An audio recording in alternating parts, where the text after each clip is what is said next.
ಹೌದು ಮುತ್ತು, ಈ ಮನೇಲಿ ಚಿಕ್ಕ ವಯಸ್ಸಿಗೆ ತೀರ್ಕೊಂಡಿರೋ ಒಬ್ಬರ ಆತ್ಮ ನಿಮ್ಮನ್ನ ಈ ಮನೇನ ಜೋಪಾನ ಮಾಡ್ತಿದೆ ಅಂತ ಹೇಳಿದ್ದಾರೆ. ಅದು ಅಲ್ಲದೆ ಆಶ್ಚರ್ಯವಾಗಿರೋ ವಿಷಯ ಏನು ಅಂದರೆ, ಆತ್ಮಗಳು ಅಂದರೆ ಬರೀ ಕೆಟ್ಟದ್ದು ಮಾಡೋದೇ ಇರುತ್ತೆ. ಆದರೆ ಸತ್ತ ಮೇಲೂ ಒಳ್ಳೇದು ಬಯಸೋ ಆತ್ಮ ಇದೆ ಅಂದರೆ ಅದು ನಿಮ್ಮನ್ನ ಎಷ್ಟು ಪ್ರೀತಿ ಮಾಡ್ತಿದೆ ಅಂತ ನೀವೇ ಲೆಕ್ಕ ಹಾಕಿ.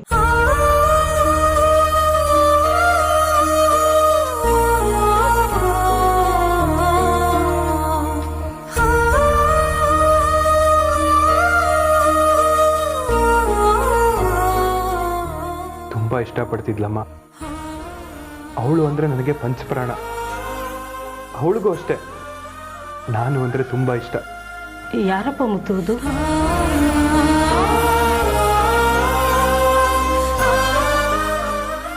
ಮುತ್ತು, ಯಾಕಪ್ಪ, ಏನಾಯ್ತು? ನಾನು ಕೇಳ್ಬಾರ್ದೇನಾದ್ರು ಕೇಳಿದ್ನಾ? ಇಲ್ಲ ಅಮ್ಮ, ನೆನಪು ಅನ್ನೋದಿರುತ್ತೆ ನೋಡಿ. ನಮ್ಗೆ ಹತ್ರ ಆದವರು ದೂರ ಆದಾಗ ತುಂಬ ಬೇಜಾರಾಗುತ್ತಲ್ಲ, ಈ ವಿಷಯದಲ್ಲೂ ಹಾಗೆ. ಅಂದರೆ ಅವರು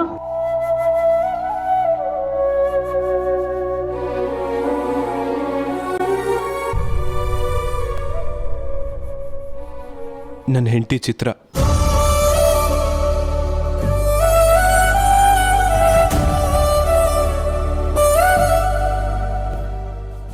ನಾನು ಪ್ರೀತಿಸಿ ಮದುವೆ ಆಗಿದ್ದ ಹೆಂಡತಿ ಇವತ್ತು ನನ್ನ ಜೊತೆಲಿಲ್ಲ. ನೀವು ಹೇಳಿದ ನಿಜ ನಮ್ಮ ಚಿತ್ರಂಗೆ ಈ ಮನೆ ಮೇಲೆ ತುಂಬ ಅಕ್ರೆ ಇತ್ತು. ತುಂಬ ಕನ್ಸುಗಳನ್ನ ಹೊತ್ಕೊಂಡು ಬಂದಿದ್ಲು. ಯಾರು ಮಾಡಿದ ಕರ್ಮನೋ ಅಥವಾ ಅಪರಾಧನೋ ಗೊತ್ತಿಲ್ಲ, ಚಿತ್ರ ನಮ್ಮನ್ನೆಲ್ಲ ಬಿಟ್ಟು ಹೊರಟೋದ್ಲು.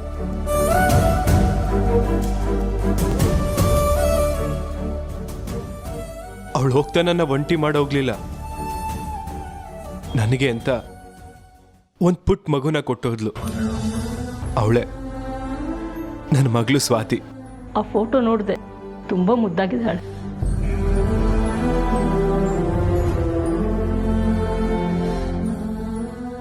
ಅವಳ ಅಮ್ಮನಾಗೆ.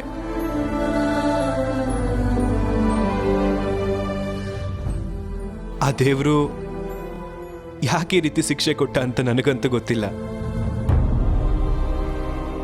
ನಮ್ಮಿಂದ ದೂರ ಆಗಿರೋ ಚಿತ್ರನೇ ಇರ್ಬೋದು, ಆದರೆ ಪ್ರತಿದಿನ ನೋವು ಪಡ್ತಿರೋದು ನಾನು.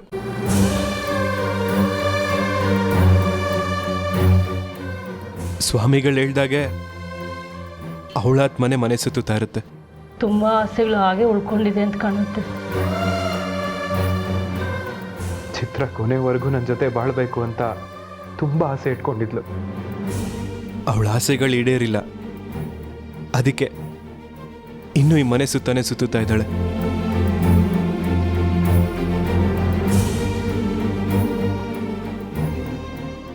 ನೀವು ಹೇಳ್ದಾಗೆ ಅವಳಿಗೆ ತುಂಬ ಒಳ್ಳೆ ಮನ್ಸಿತ್ತಮ್ಮ.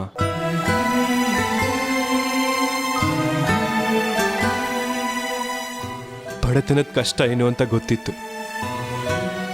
ಅದಕ್ಕೆ ನನ್ನ ಕೈಯಲ್ಲಿ ಕೈಲಾದಷ್ಟು ಸಹಾಯನ ಮಾಡಿಸ್ತಿದ್ಲು. ಅವಳು ಸಹಾಯ ಮಾಡ್ತಿದ್ಲು, ಆದರೆ ಅದ್ಯಾರಿಗೂ ಗೊತ್ತಾಗ್ಲಿಲ್ಲ.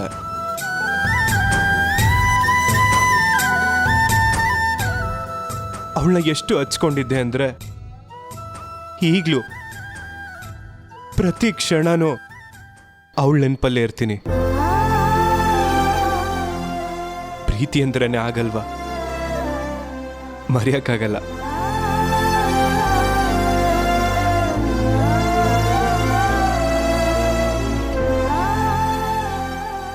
ಬೇಜಾರು ಮಾಡ್ಕೋಬೇಡಿ ಮಾವ.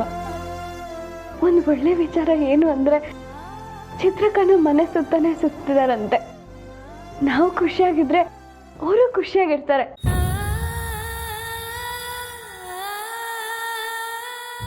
ನೀವು ಅವ್ರನ್ನ ನೆನ್ಸ್ಕೊಂಡು ಈ ಥರ ಕೊರಗಿದ್ರೆ ಅವ್ರಿಗೂ ನೋವಾಗತ್ತಲ್ವಾ ಮಾವ? ಅಯ್ಯೋ, ಹಳೇದನ್ನೆಲ್ಲ ನೆನೆಸಿ ತೊಂದರೆ ಕೊಟ್ಟೆ ಅನಿಸುತ್ತೆ. ಸಾರಿ. ಅಯ್ಯೋ ಇಲ್ಲ, ನಿಮ್ಮಿಂದ ಚಿತ್ರಕ್ಕ ನಮ್ಮ ಮನೆ ಸುತ್ತಾನೆ ಸುತ್ತಾ ಇದ್ದಾರೆ ಅನ್ನೋ ವಿಷಯ ಕೇಳಿ ನಮಗೆ ತುಂಬಾ ಖುಷಿ ಆಯಿತು. ಆದರೆ ಅವ್ರ ಆತ್ಮಕ್ಕೆ ಶಾಂತಿ ಸಿಕ್ಕಿಲ್ಲ ಅನ್ನೋದನ್ನ ನೆನೆಸ್ಕೊಂಡ್ರೆ ಮನ್ಸಿಗೆ ತುಂಬ ಕಷ್ಟ ಆಗ್ತದೆ. ಅದಕ್ಕೆ ಸ್ವಾಮಿಗಳು ಏನು ಹೇಳ್ತಾರೆ ಅಂದರೆ ಚಿತ್ರನ ಆತ್ಮಕ್ಕೆ ಒಂಥರ ಬಂಧನ ಥರ ಆಗಿದೆ ಅಂತ ಹೇಳಿದ್ರು.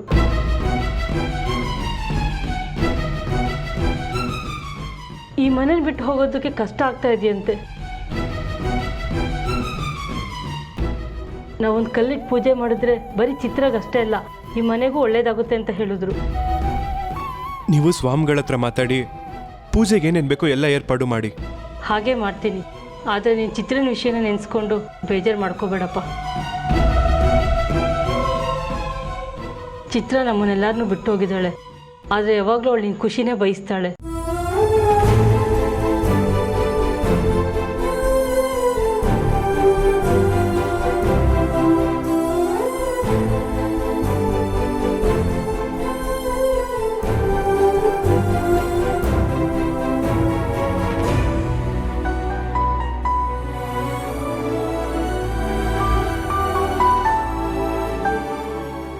ಯಾಕೆ ನನ್ನ ಬಿಟ್ಟೋದೆ ಚಿತ್ರ? ನೀನಿಲ್ದೆ ಪ್ರತಿ ಕ್ಷಣನೂ ನರ್ಕ ಆಗ್ತಿದೆ.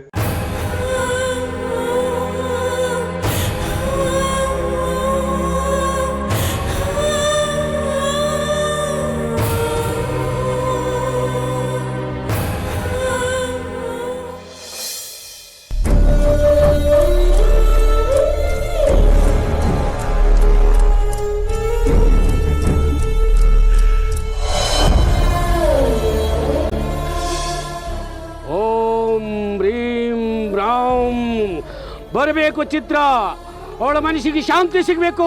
ಹೋಮ್.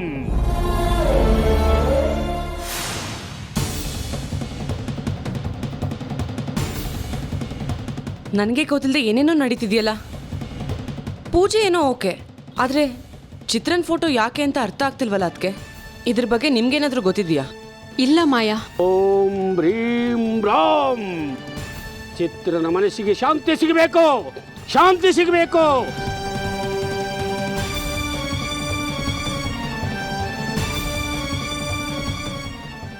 ಯಾಕೆ ಪೂಜೆ ಮಾಡ್ತಿದ್ದೀರಾ ಅಂತ ಕೇಳ್ಕೊಂಡು ಬರೋಣವಾ? ಕೇಳಿದ್ರೆ ದಡ್ರಾಗ್ತೀವಿ. ಅದೇನು ಅಂತ ನಾವೇ ತಿಳ್ಕೋಬೇಕು. ಅತ್ಗೆ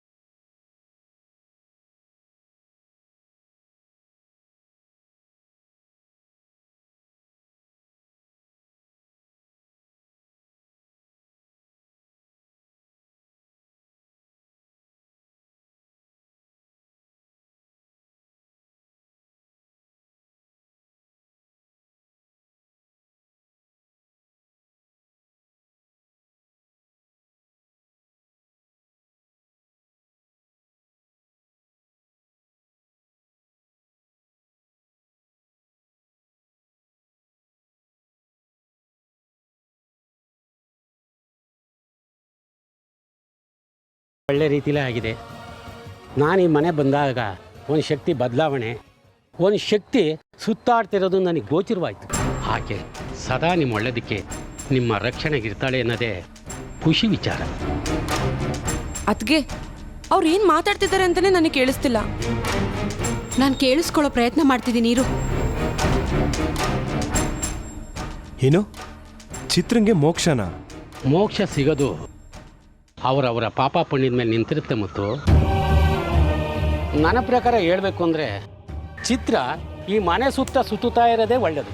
ಯಾಕೆಂದರೆ ಒಂದಲ್ಲ ಒಂದು ವಿಷಯದಲ್ಲಿ ಅಡಚಣೆ ತೊಂದರೆ ಆಗ್ತಾನೇ ಇದೆ. ಚಿತ್ರನ ಆತ್ಮ ನಮ್ಮ ಸುತ್ತಾನೇ ಇದೆ ಅನ್ನೋದು ಮುತ್ತುಮವಂಗೇನಾದ್ರೂ ಗೊತ್ತಾಯ್ತಾ?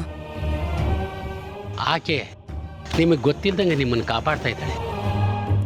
ಏನು ಹೇಳ್ತಿದ್ದೀರ ಸ್ವಾಮಿ? ಹೌದು ಮುತ್ತು, ಚಿತ್ರ ನಿಮಗೆ ಗೊತ್ತಿಲ್ದಂಗೆ ನಿಮ್ಮಿಬ್ಬರು ಪ್ರಾಣನೂ ಕಾಪಾಡಿದ್ದಾಳೆ.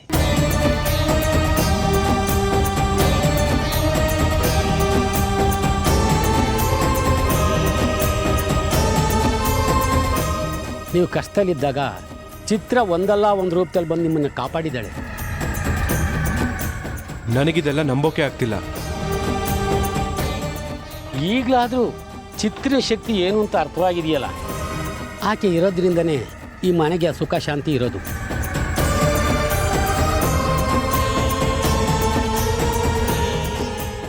ಅದಕ್ಕೆ ಅವಳನ್ನ ಬಂಧನದಿಂದ ಬಿಡ್ಸೋಕೇನಾದ್ರೂ ಪೂಜೆ ಮಾಡ್ತಿದ್ದಾರಾ?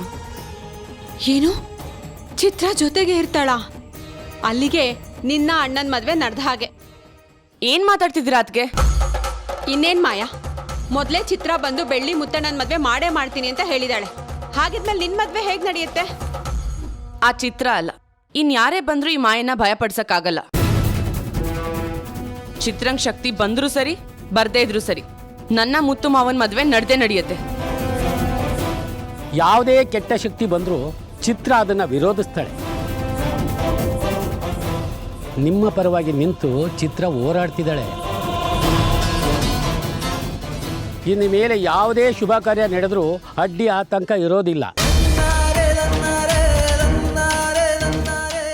ಏನೇ ಇದ್ರೂ ಚಿತ್ರ ನೋಡ್ಕೋತಾಳೆ.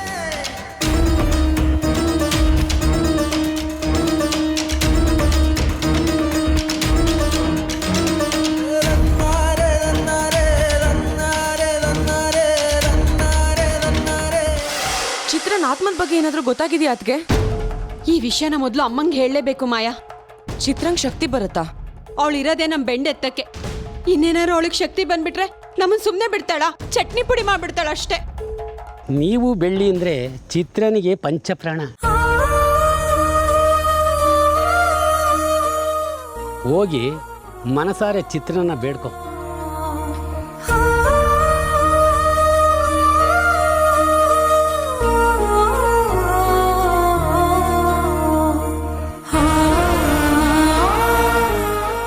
ಚಿತ್ರ, ನೀನು ಯಾವಾಗಲೂ ನನ್ನ ನೆನಪಲ್ಲೇ ಇರ್ತಿದ್ದೆ. ಆದರೆ ಈಗ ನಮ್ಮ ಸುತ್ತಮುತ್ತ ಇದೆಯಾ ಅಂತ ಕೇಳಿ, ಅದರಲ್ಲೂ ನಮ್ಮ ಜೊತೆಲೇ ಇದೆಯಾ ಅಂತ ಕೇಳಿ ತುಂಬ ಖುಷಿ ಆಗ್ತಿದೆ. ನಿನಗೆ ಶಾಂತಿ ಸಿಗಬೇಕು, ಇದರಿಂದ ನೀನು ದೂರ ಆಗ್ತೀಯ ಅಂತ ಗೊತ್ತು. ಏನು ಮಾಡಬೇಕು, ಏನು ಕೇಳ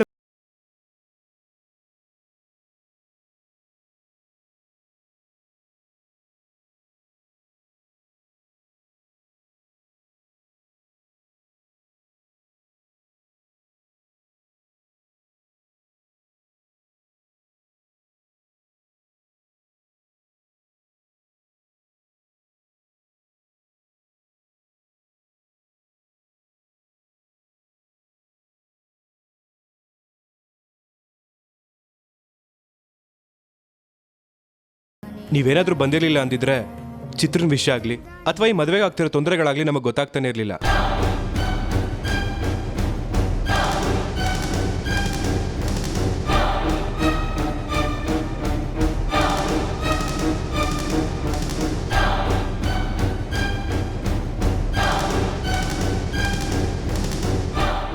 ನಡೀರಿ ಹೋಗೋಣ.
ಅಮ್ಮ, ಈ ಭೂಮಿಯಿಂದ ದೂರ ಆಗೋ ಸ್ಥಿತಿಲಿದ್ದ ನನಗೆ ಪ್ರತಿ ಅಮಾವಾಸ್ಯೆ ಇಲ್ಲಿಗೆ ಬರೋ ಹಾಗೆ ನನ್ನವರನ್ನ ರಕ್ಷಿಸೋ ಹಾಗೆ ಮಾಡಿದ್ಯಾ.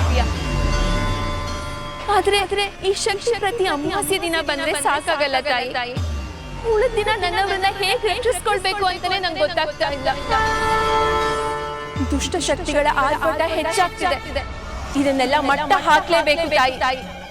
ನನ್ಗೆ ಪ್ರತಿದಿನ ಭೂಮಿ ಮೇಲೆ ಓಡಾಡ್ಕೊಂಡಿರೋ ಸ್ವಾತಂತ್ರ್ಯ ಕೊಡು ತಾಯಿ.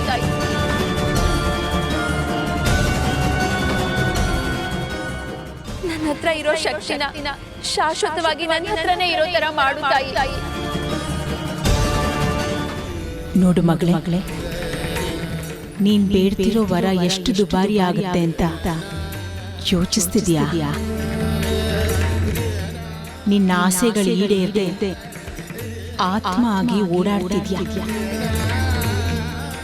ಈ ಹಿಂದೆ ಸಾಕಷ್ಟು ಶಕ್ತಿ ನಿನ್ನಲ್ಲಿತ್ತು. ಆಗ ನೀನೇನ್ ಮಾಡ್ದೆ? ಎಷ್ಟೋ ಜನರ ಪ್ರಾಣ ತೆಗಿಲಿಲ್ವಾ? ಯಾರು ಒಳ್ಳೆಯವರಲ್ಲ ತಾಯಿ. ದುಷ್ಟರ ಸಂಹಾರ ಮಾಡಿ ತಪ್ಪ.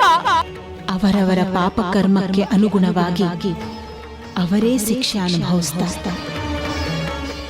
ನೀನಿನ್ನು ಶಿಕ್ಷೆ ಕೊಡಬೇಡ. ಆ ಅರ್ಹತೆ ನೀನು ಪಡೆದಿಲ್ಲ ಮಗಳೇ. ಹಿಂದೆ ನೀನು ಅತೃಪ್ತ ಆತ್ಮ ಆಗಿದ್ದೆ. ಆದ್ರೆ ಈಗ ಕೆಲವು ಆಸೆಗಳನ್ನ ನೆರವೇರಿಸಿಕೊಂಡಿದ್ಯಾ. ನಿನ್ನ ಆ ಅತೃಪ್ತತೆ ಈಗ ಕಡಿಮೆ ಆಗಿದೆ ಮಗಳೇ. ಅಂದ ಮೇಲೆ ನೀನು ಮುಂಚೆ ಇರೋ ಹಾಗೆ ಆಗತ್ತಾ? ಹೇಳು. ನಿನ್ನನ್ನ ನೀನು ಕಾಪಾಡ್ಕೊಳ್ಳೋದಕ್ಕೋಸ್ಕರ ಈ ಹಿಂದೆ ಹೇಗೆಲ್ಲ ನಡ್ಕೊಂಡಿದ್ಯಾ.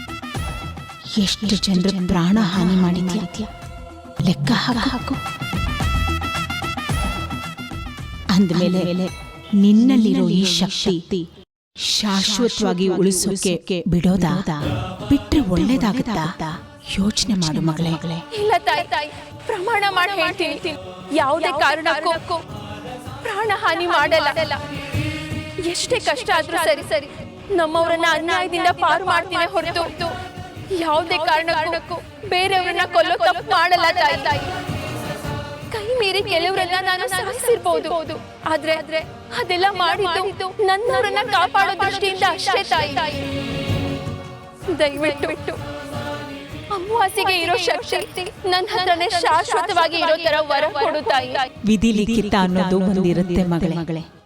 ಆ ಸಮಯಕ್ಕೆ ಅದೇ ನಡಿಬೇಕು ಅನ್ನೋ ನಿಯಮ ಇದೆ. ಒಂದೊಂದು ಪಾಪ ಪುಣ್ಯಗಳ ಲೆಕ್ಕಾಚಾರ, ಇನ್ನೊಂದು ವಿಧಿ ಬರಹ ಆಗಿರಬಹುದು, ಅದೃಷ್ಟ ಕೈ ಕೊಡಬಹುದು. ಹೀಗೆ ನಾನಾ ರೀತಿ ಇದೆ. ನೀನು ನಿನ್ನ ಮನೆಯವರನ್ನ ಎಲ್ಲ ಸಮಯದಲ್ಲೂ ಕಾಪಾಡ್ತಿದ್ರೆ ವಿಧಿ ಲಿಖಿತನ ತಪ್ಸಕ್ಕಾಗೋದಿಲ್ಲ ಅಲ್ವಾ? ಈ ಜಗತ್ತಲ್ಲಿ ಹುಟ್ಟಿರೋ ಪ್ರತಿಯೊಬ್ಬರೂ ಕೂಡ ಕಷ್ಟ ಕಾರ್ಪಣ್ಯಗಳನ್ನ ದಾಟಲೇಬೇಕು. ನೋವು ಸಂಕಟಗಳನ್ನ ಅನುಭವಿಸಲೇಬೇಕು. ಸುಖ ಸಂತೋಷವನ್ನ ನೋಡಲೇಬೇಕು. ಯಾರಿಗೂ ಭೇದ ಭಾವ ಮಾಡದೆ ಎಲ್ಲರನ್ನೂ ಒಂದೇ ರೀತಿ ಕಾಣುವುದೇ ವಿಧಿಯ ಬರಹ.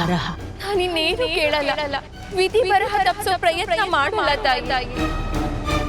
ನನ್ನವರನ್ನ ಕೆಲವು ಕಷ್ಟದಿಂದ ಕಾಪಾಡೋ ಶಕ್ತಿ ಕೊಡು ತಾಯಿ. ಇದನ್ ಬಿಟ್ಟು ನಂಗೆ ಬೇರೆ ಏನು ಬೇಕಾಗಿಲ್ಲ. ಸರಿ, ನಿನ್ನ ಮಾತಿಗೆ ಒಪ್ಪಿದ್ದೇನೆ ಮಗಳೇ. ನಿನ್ನ ಬೇಡಿಕೆಯಂತೆ ಪ್ರತಿ ಶುಕ್ರವಾರ ನಿನಗೆ ಶಕ್ತಿ ಬರೋ ಹಾಗೆ ವರ ಕೊಡುತ್ತೇನೆ. ಪಡೆದುಕೋ. ಸಾಧೂನಾಂ ವಿನಾಶಾಯ ಚ ದುಷ್ಕೃತಾಂ